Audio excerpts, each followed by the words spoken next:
भारत ने अपनी दूसरी परमाणु पनडुब्बी आईएनएस अरिघात का जलावतरण किया। त्रिपुरा सरकार ने भीषण बाढ़ को देखते हुए राज्य को प्राकृतिक आपदा क्षेत्र घोषित किया। रेटिंग एजेंसी फिच ने देश की मजबूत मध्यम अवधि विकास संभावनाओं और ठोस बाहरी वित्त स्थिति को देखते हुए भारत की ऋण रेटिंग बढ़ाई। भारत ने प्रशांत साझेदार देशों और प्रशांत समूह मंच के साथ संबंधों को मजबूत करने की प्रतिबद्धता दोहराई। 14 प्रशांत द्वीप देशों में से प्रत्येक में $50,000 अमेरिकी डॉलर की त्वरित प्रभाव परियोजनाओं की घोषणा की। और पेरिस पैरालंपिक खेलों के पहले दिन बैडमिंटन खिलाड़ी सुकांत कदम, तरुण ढिल्लो और ललिना केरे यथिराज ने अपने अपने शुरुआती मैच जीते। समाचार संध्या के साथ मैं विशाल शर्मा। अरिहंत श्रेणी की दूसरी परमाणु पनडुब्बी आईएनएस अरिघात आज रक्षा मंत्री राजनाथ सिंह की उपस्थिति में विशाखापत्तनम में भारतीय नौसेना में शामिल की गई। रक्षा मंत्री ने अपने संबोधन में विश्वास व्यक्त किया कि अरिघात भारत के परमाणु तिकड़ी को और मजबूत करेगा, परमाणु प्रतिरोध को बढ़ाएगा, क्षेत्र में रणनीतिक संतुलन और शांति स्थापित करने में मदद करेगा और देश की सुरक्षा में निर्णायक भूमिका निभाएगा। उन्होंने इसे राष्ट्र के लिए एक उपलब्धि और प्रधानमंत्री नरेंद्र मोदी के नेतृत्व वाली सरकार के रक्षा क्षेत्र में आत्मनिर्भरता हासिल करने के अटूट संकल्प का प्रमाण बताया। रक्षा मंत्री ने इस क्षमता को हासिल करने में कड़ी मेहनत और तालमेल के लिए भारतीय नौसेना, डीआरडीओ और उद्योग की सराहना की। उन्होंने कहा कि इस परियोजना के माध्यम से देश के औद्योगिक क्षेत्र, विशेषकर एमएसएमई को बढ़ावा मिला है और रोजगार के अवसर सृजित हुए हैं। त्रिपुरा सरकार ने पूर्ण राज्य को प्राकृतिक आपदा प्रभावित क्षेत्र घोषित कर दिया है, जबकि अंतर मंत्रालयी केंद्रीय दल सबसे अधिक प्रभावित स्थानों का मौके पर आकलन कर रहा है। हमारे संवाददाता की रिपोर्ट। अंतर मंत्रालयीय केंद्रीय टीम ने गोमती और दक्षिण त्रिपुरा जिलों में हुए नुकसान का मौके पर आकलन शुरू कर दिया है। कल वह खोवाई और सिपाहीजला जिलों का दौरा करेगी। अब तक इस आपदा में 32 लोगों की जान जा चुकी है। इस बीच बाढ़ के पानी ने जल संसाधनों को प्रदूषित कर दिया है और इसलिए जल जनित बीमारी फैलने का खतरा अधिक है। स्वास्थ्य विभाग लगातार स्वास्थ्य शिविर चला रहा है। इसके अलावा पेयजल और स्वच्छता विभाग ने जल जनित बीमारियों के खतरे को कम करने और कचरे का सुरक्षित निपटान सुनिश्चित करने के लिए मानक संचालन प्रक्रियाएं एसओपी जारी की है। कुणाल शिंदे, आकाशवाणी समाचार, अगरतला। प्रधानमंत्री नरेंद्र मोदी ने कहा है कि पिछले 10 वर्षों में महिलाओं के कल्याण के लिए अभूतपूर्व काम किया गया है ताकि उन्हें समृद्ध बनाया जा सके।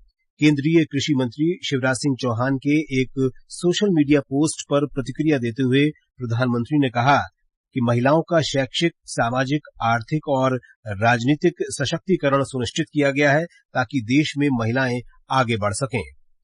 केंद्रीय मंत्री पीयूष गोयल ने आज मुंबई के बोरीवली स्टेशन से बांद्रा टर्मिनस से मडगांव तक पहली रेल सेवा को झंडी दिखाकर रवाना किया।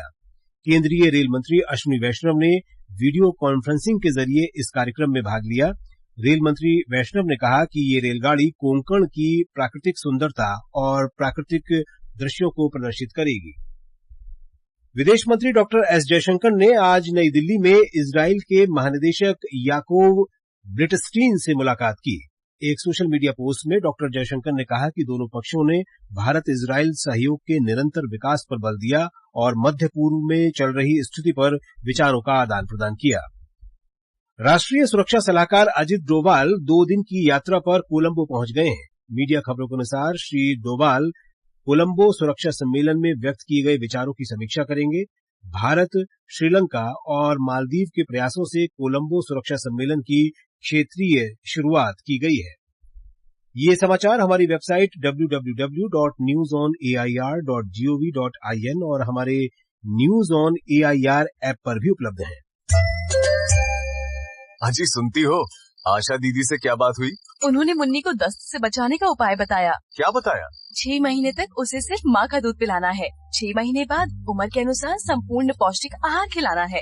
5 साल तक हर 6 महीने में विटामिन ए पिलाना और याद से रोटा वायरस और खसरा का टीका सही समय पर लगवाना है। बहुत बढ़िया। दस्त के विरुद्ध हम है तैयार, क्योंकि साथ है रक्षा, रोकथाम और उपचार।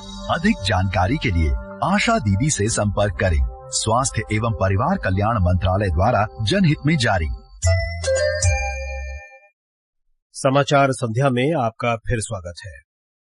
फिच रेटिंग्स ने स्थिर दृष्टिकोण के साथ भारत की ऋण रेटिंग BBB पर बनाए रखी है। वैश्विक रेटिंग एजेंसी ने आज जारी रिपोर्ट में कहा कि देश की मजबूत मध्यम अवधि की विकास संभावनाओं और ठोस बाहरी वित्त स्थिति के कारण ये संभव हो पाया है। विच ने वित्तीय वर्ष 2025 में भारत के सकल घरेलू उत्पाद में 7.2% की वृद्धि की संभावना व्यक्त की है। रेटिंग एजेंसी फिच ने वित्तीय वर्ष 2026 में इसके 6.5% पर रहने का अनुमान व्यक्त किया है। ये सार्वजनिक बुनियादी ढांचे में निवेश, रियल एस्टेट में मजबूत निजी क्षेत्र के निवेश और विनिर्माण क्षेत्र में पुनरुत्थान के कारण हो सकेगा।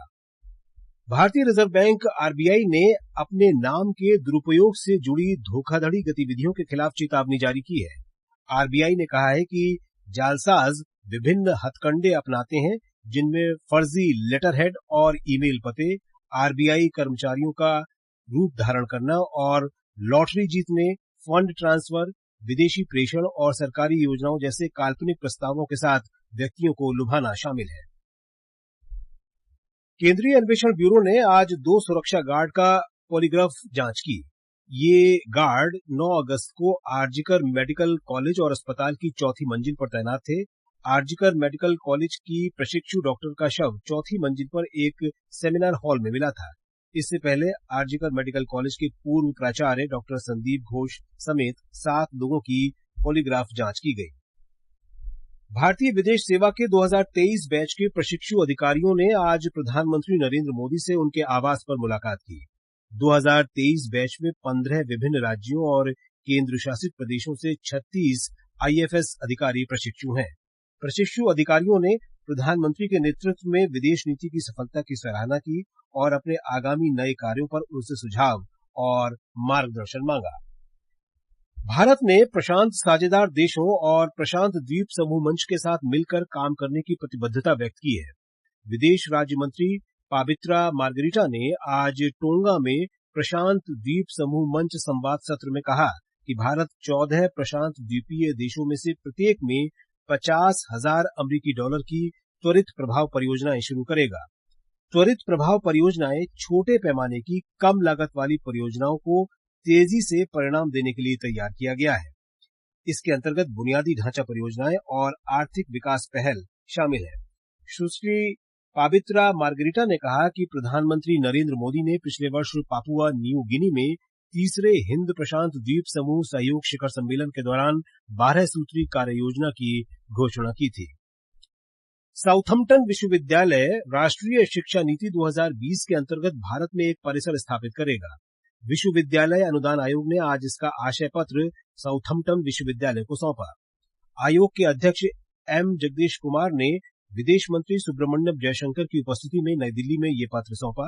इस अवसर पर डॉक्टर जयशंकर ने कहा कि ये आयोजन भारत और ब्रिटेन के बीच मजबूत द्विपक्षीय संबंधों का प्रमाण है, जिसमें शिक्षा एक महत्वपूर्ण स्तंभ है।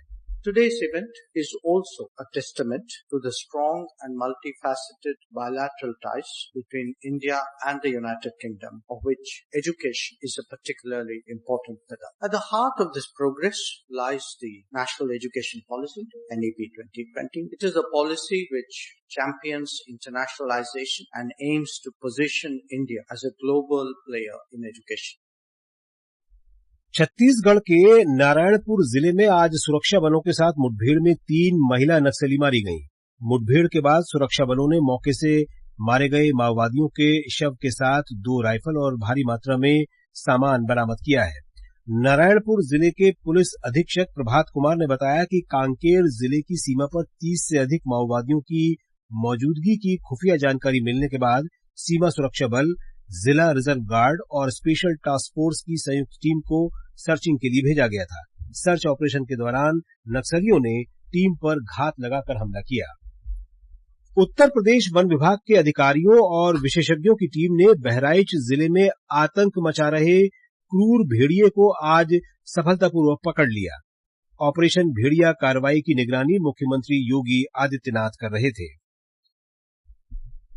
प्रधानमंत्री नरेंद्र मोदी कल महाराष्ट्र में मुंबई और पालघर जाएंगे। श्री मोदी मुंबई के जियो विश्व सम्मेलन केंद्र में वैश्विक फिनटेक महोत्सव 2024 को संबोधित करेंगे। इसके बाद प्रधानमंत्री पालघर के सिडको मैदान में विभिन्न विकास परियोजनाओं का लोकार्पण और शिलान्यास करेंगे।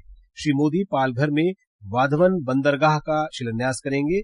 इस परियोजना की लागत करीब 76,000 करोड़ रुपए है। इसका उद्देश्य एक विश्व स्तरीय समुद्री प्रवेश द्वार स्थापित करना है। प्रधानमंत्री नरेंद्र मोदी कल ऑनलाइन माध्यम से केरल के अलापुझा में आर्थगुल मछली पकड़ने के बंदरगाह के निर्माण के तीसरे चरण का उद्घाटन करेंगे।